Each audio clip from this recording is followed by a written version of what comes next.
The last time the United States debt rating was downgraded was on August 5, 2011, when Standard & Poor's had downgraded US debt from AAA or outstanding to AA+, which is excellent. In fact, this downgrade occurred just 4 days after the 112th United States Congress voted to raise the debt ceiling of the federal government by means of the Budget Control Act of 2011. They had voted to increase the debt limit on August 2, 2011. Just 4 days later, S&P had downgraded the debt rating of United States.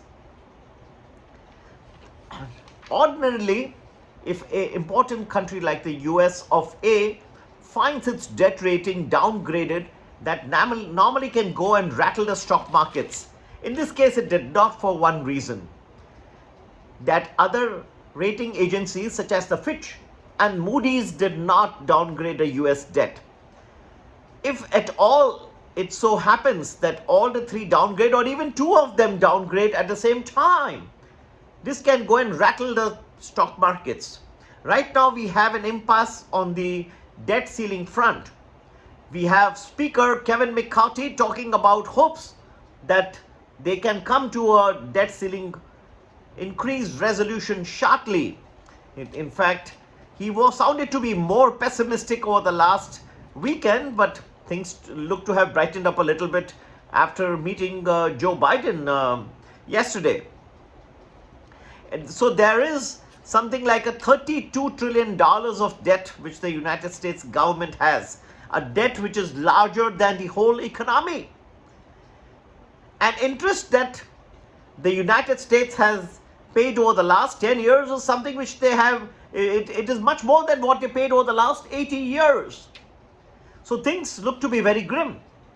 If there is even a small chance, and don't forget that we are entering into an election year, that both the sides are unable to come to a compromise situation, although there were some sobering words from many senators today, including Chuck Schumer and Mitch McConnell. Yet Kevin McCarthy was unhappy that it took 104 days for Joe Biden to come to on the negotiating table, and so close towards when we're nearing the deadline, and there's a lot of procedure involved.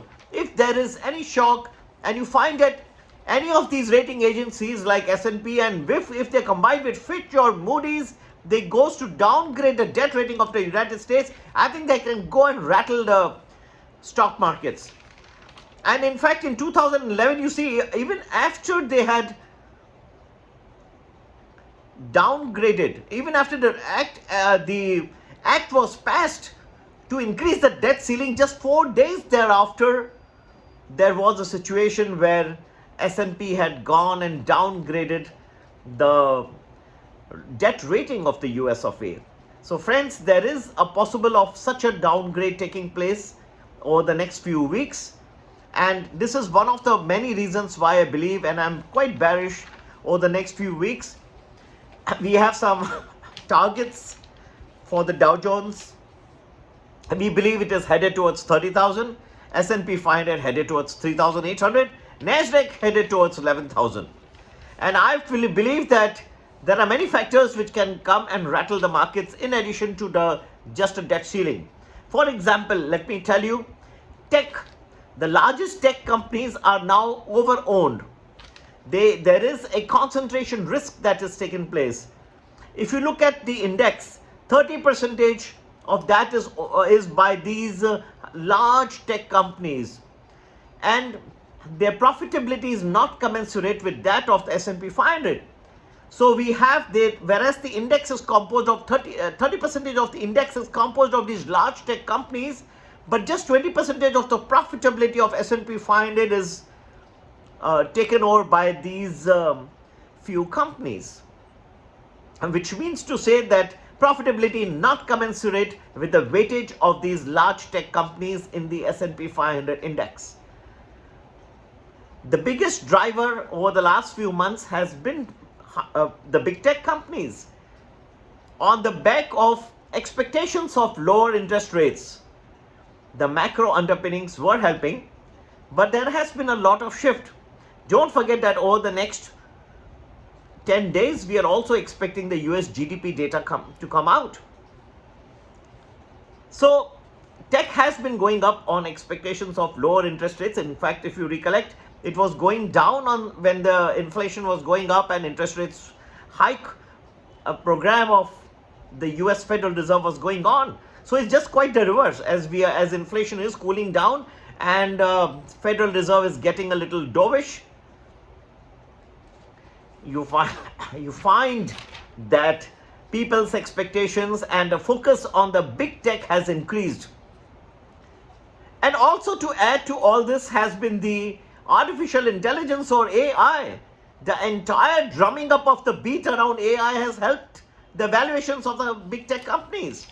And these have all contributed to getting the Dow, S&P, NASDAQ on the higher side.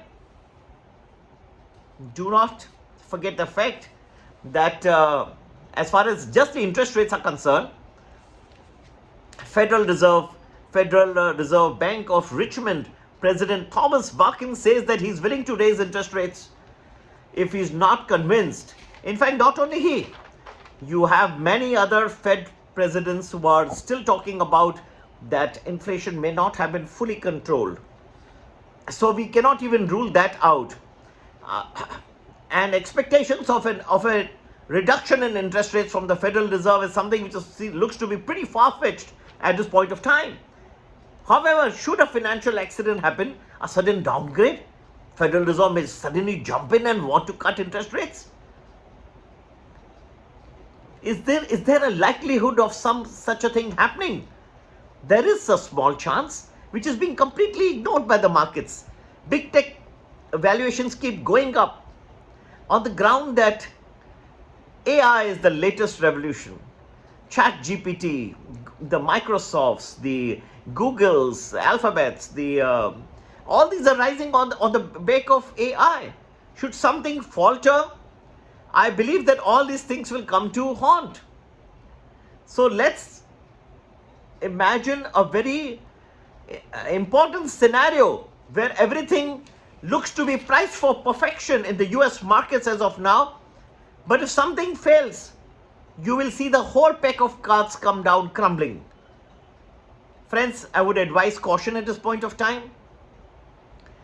And I believe that we are headed much lower over the next few weeks.